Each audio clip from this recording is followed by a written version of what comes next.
принцип болғасын, екеуінде екі жақты да бірге ұстау керек.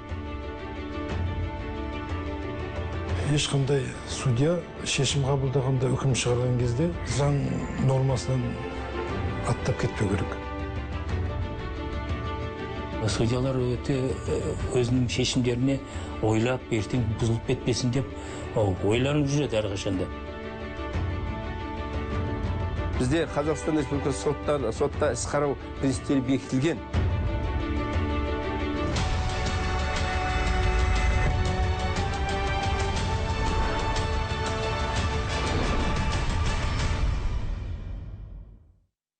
Сот төрелігін тек сот қана жүзеге асырады.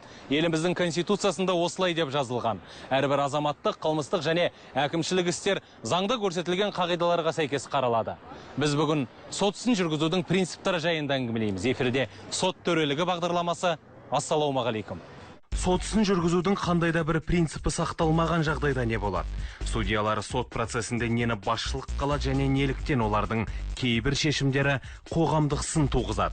Бүгінгі бағдарламамыз осы жайында болмақ. Егемендік жылдары сот жүйесі айтарлықтай жетілдірілді. Сот ісін жүргізу заңдары өзгергенмен принциптері сол күйінде қалды.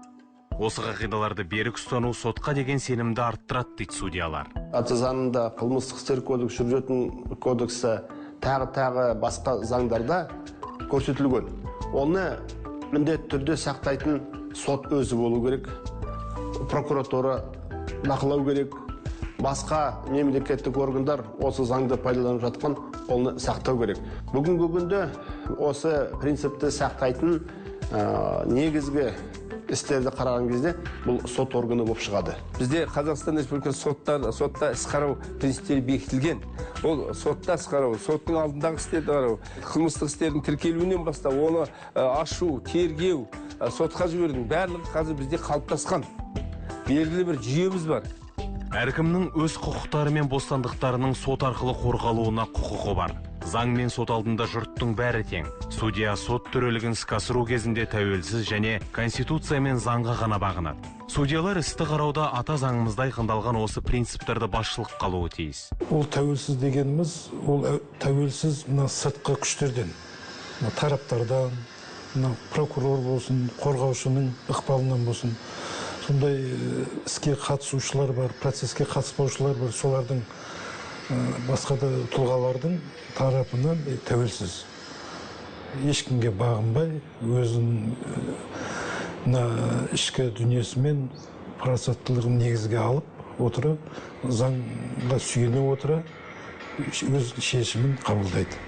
Жоғарғы соттың судьясы Нұржан Қайыпжан өзінің әріптестерінің ең әуелі заңға сүйенетінін айтады. Алайда заңдық тұрғыдан бәрі мінсіз болғанмен, қоғам тарапынан келіспеушілік тудыратын шешімдер жиі кездеседі. Мәселен, осыдан біраз уақыт бұрын Оңтүстік Қазақстан облысында жол полициясының қызметкері абайсызда көлігімен кісі қағып, кейін оның рақымшылыққа іліккені ел арасында қызу пікірталас тудырды. Қолдануға судья міндетті.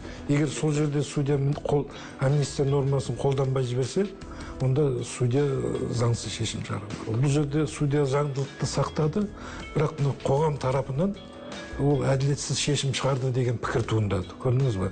Қарама-қайшылық болып жатқан. Қоғамдық теріс пиғылды тудыратын, пікірлер тудыратын заңдар болатын болса, оларды заң шығарушы органдар тез уақытта түзеп отыру керек.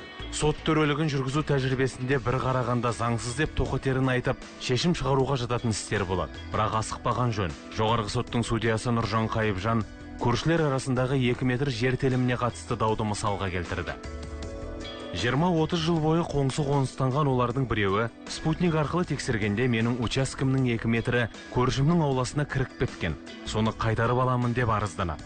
Заң жүзіне келсек, талапкердің құқы бұзылып отырған сияқты көрінеді, алғаш бір қарағанда.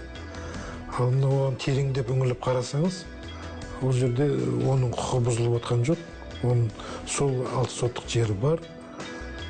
Ешқандай оның құқы бұзылып жатқан жоқ.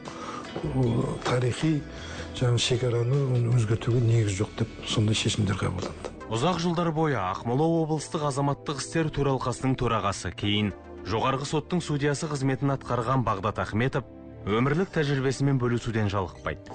Сот саласының ардагерінің айтуынша, әрбір судья заңдылықтан ауытқымауы тиіс, себебі шығарылған шешімге өзі жауап береді. Судьялар өте өзінің шешімдеріне ойлап, ертең бұзылып кетпесін деп ойланып жүреді әрқашанда. Олар бір шешім емес, кейде бір күнде 2-3 шешім шығарады, ол ылғи да ойлап жүреді. Себебі әрбір бұзылған іс бойынша ол жауап береді. Көрдіңіз бе? Конституциямен белгіленген сот төрелігінің принциптері республиканың барлық соттары мен судьяларына ортақ және бірыңғай саналады. Қылмыстық және азаматтық іс жүргізу кодекстеріндегі ұстанымдардың барлығы ата заңға сүйеніп бекітілген. Тараптардың әрқайсысы бүгінгі күнде өз қорғаушыларын алуына болады. Заңгерлерді жалдап, өздерінің өкілдері есебінде қатыстырып, сот істеріне өздерінің құқықтарын, сот процесінде құқықтарын толық қолдануына барлық жағдай жасалған. Сот тараптардың қай-қайсына да бірдей әрі құрметпен қарауы тиіс. Істі жүргізу екі жақтың айтысуы мен тең құқықтылығы негізінде жүзеге асады. Екі жақты да бірге ұстау керек. Жарыспа сөзге келген кезде сол сақталу керек. Ол неге керегі бар? Бұл жай сөз емес, бұл жай айтылған принциптер емес. Осы принциптарды сақтап отырып, біздің заңымыз сол іске қатысқан азаматтар болсын, жеке тұлға болсын, заңды тұлғалар болсын, солардың құқығын сақтау үшін. Бұндай принциптер болмаса, онда манағы тергеу барысында, сот үстінде ме, кімнің күші көп, кімнің билігі көп, сол басып кетеді. Сотта істі қараудың жариялығы бұл да маңызды принципке жатады. Сот мәжілістерін ашық жүргізгеннен бөлек, электронды жүйе арқылы арыз берілген күннен бастап тараптардың әрқайсысы іс аяғына дейін жеткізілгенше, жоғарғы сот сайтындағы сот кабинеті сервис арқылы барлығын бақылауда ұстай алады. Бұл да жариялықтың бір көрінісі. Бірде-бір мемлекеттік немесе басқа органдар жұмысы бұндай судьялардың жұмысында ашық, жария түрде жүргізіледі деп мен айта алмаймын. Себебі бұл барлық біздің заңдарымызда көрсетілген судьялар қылмыстық, азаматтық істерді, немесе әкімшілік істерді қарау барысында сот мәжілістері ашық жүргізіледі. Кімде-кім осы сот мәжілісіне қатысқысы келсе, ешқандай шектеу жоқ, тек қана жабық сот мәжілістері болмаса. Ол жабық сот мәжілістері заңда көрсетілген тәртіпте ғана жүргізіледі. Талап арыз қай тілде жазылса, сот ісі сол тілде өтеді. Судья талап арыз орыс тілінде беріп жатса, жоқ, мен істі қазақ тілінде қарағым келеді деп оны бұрмалай алмайды. Сондықтан ол тараптардың еркінде қай тілді таңдайтыны. Ал егер жауапкер жағы ол тілменен сол берілген тілді таңдағысы келмейтін болса, онда ол тілменен жетік түрде меңгермеген болса, соттан аудармашы қатыстыруды талап етуіне болады. Ол аудармашының іске қатыстыру судьяның, соттың міндеті. Аудармашы тек қана сол процеске ғана қатысып қоймайды. Сол істегі сот құжаттарының барлығы дерлік сол азаматтың өз тіліне аударылып беріледі. Ол да судьяның міндеті. Судьялардың айтуынша, кейбір уақытта талап арыз жазылған тілде екі тарапта жетік сөйлей алмайтын жайттер кездеседі. Бұл құжатты әзірлеуге көмектескен заңгерлердің олқылығы. Мұндай кезде қайтпек керек.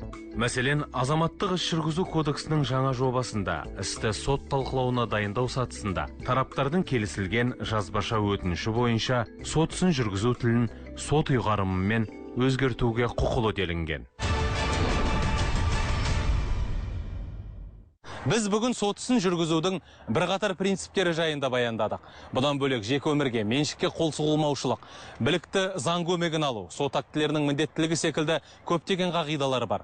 Бұлардың қай-қайсысы заманның тезінен өтіп әбден орныққан ұстанымдар. Ендігі бағдарламамызда Алқабилер институты, сот жүйесінде озық технологияны қолдану секілді тақырыптар төңірегінде әңгіме қозғаймыз. Сіздер сот төрелігі бағдарламасын көрдіңіздер, сау болыңыздар.